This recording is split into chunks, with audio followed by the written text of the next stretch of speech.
Shri Manache Shlok, Shloka number 81, English translation and explanation. Shri Manache Shlok were written by Samartha Ramdas Swami. They are a dialogue with our mind. मना मत्सरे नाम सांडू नको हो पती आदरे हा निज ध्यास राहो समस्तामध्ये नाम हे सार आहे दुजी तुळणा तुळिताही नसाहे. O my mind, listen carefully. In jealousy, do not forget Lord Rama's name. Anchor him in your heart and honor his fame while understanding your true self. His name is the essence of all the scriptures. There is no comparison with anything else, even if we try to compare. Some keywords in the shloka are Matsare means out of jealousy.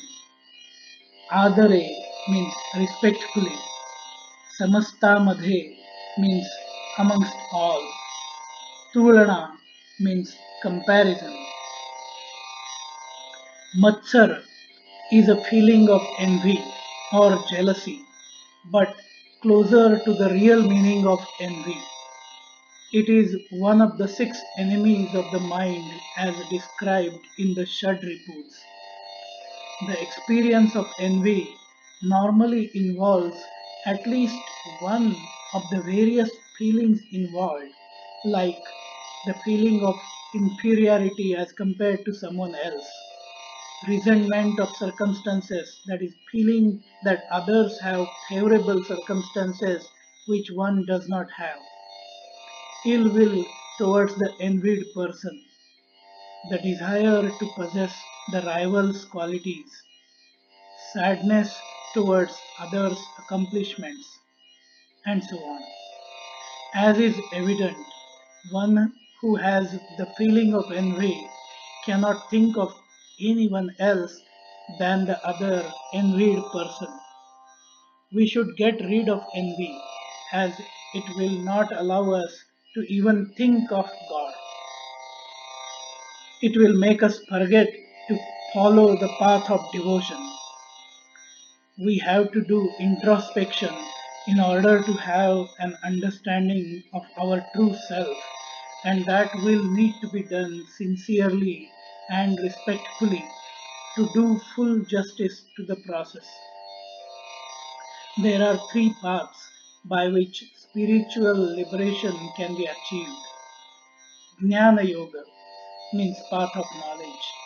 Karma Yoga means path of doing one's duties without expecting the results.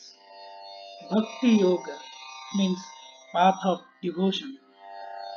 Jnana Yoga is more suitable for those who are philosophical in nature and have an attraction towards understanding the scriptures.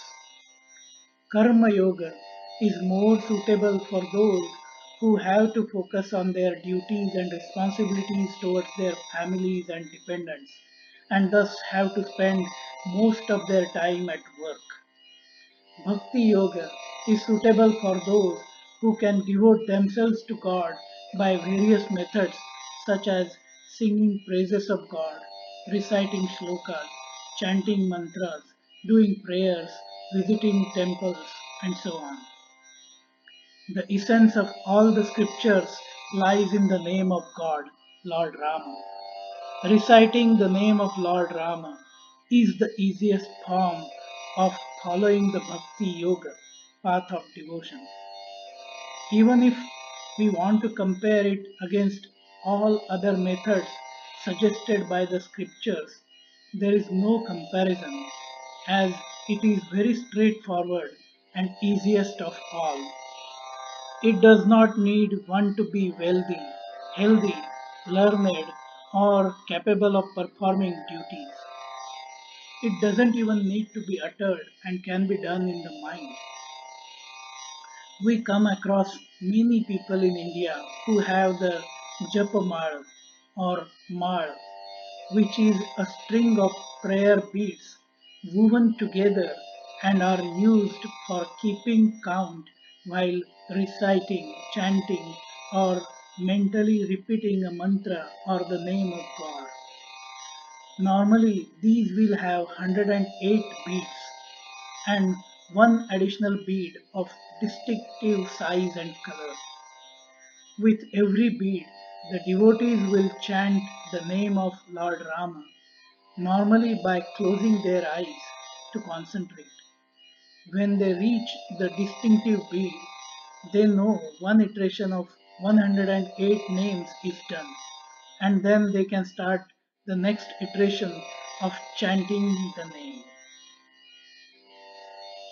मना मत्सरे नाम सांडू नको हो अति आदरे हा निजध्यास राहो समस्तामध्ये नाम हे सार आहे दुजी तुळना तुळिताही नसाही. Join me in the humble effort of spreading this amazing part of our Maharashtrian culture and literature to the English speaking community in the entire world. Be proud of our culture. Like, share, comment, and subscribe to the channel A Dialogue with Our Mind. Jai Jai Raghuveer Samartha.